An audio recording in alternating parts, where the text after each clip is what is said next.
Chairperson महोदया, महात्मा गांधी नरेगा, जिसका कुछ साल पहले कई लोगों ने मजाक उड़ाया था, उसी मनरेगा ने कोविड और बार के लॉकडाउन में प्रभावित करोड़ों गरीब परिवारों को ठीक समय पर सहायता प्रदान करते हुए सरकार के बचाव में एक सार्थक भूमिका निभाई है।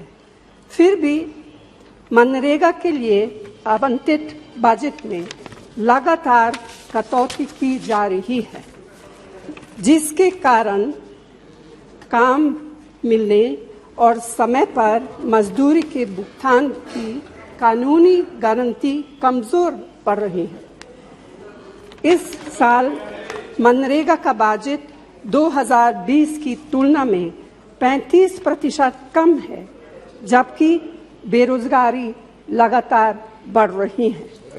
बजट में कटौती से कामगारों के भुगतान में देरी होती है, जिससे माननीय सुप्रीम कोर्ट ने फोर्स्ड लेबर माना है। इसी वर्ष 26 मार्च को सभी राज्यों ने इस योजना के तहत अपने खाते में नकारात्मक संतुलन दिखाया है, जिसमें कामगारों को भुगतान का लगभग 5,000 करोड़ रुपए बकाया है। चेयरपर्सन महोदया, अभी हाल में सभी राज्यों से कहा गया है कि उनके सालाना श्रम बजट को तब तक मंजूरी नहीं दी जाएगी जब तक कि वे लोकपालों की नियुक्ति और सोशल ऑडिट से संबंधित शर्तों को पूरा नहीं करेंगे।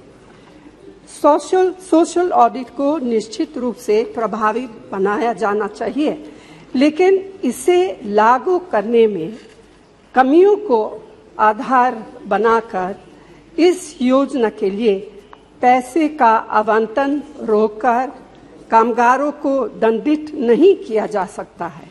यह अनुचित है और अमानवीय है।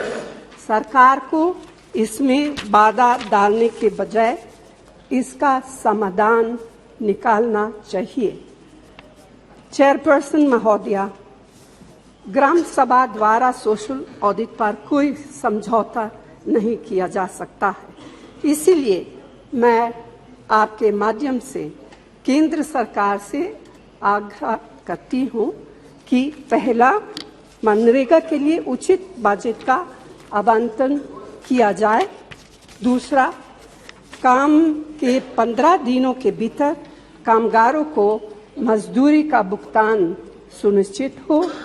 तीसरा, मजदूरी भुगतान में देरी की स्थिति में कानूनी तौर पर मुआवजे का भुगतान भी सुनिश्चित हो और इसके साथ ही राज्यों की वार्षिक कार्य योजनाओं को बिना किसी देरी के तुरंत निर्धारित किया जाए।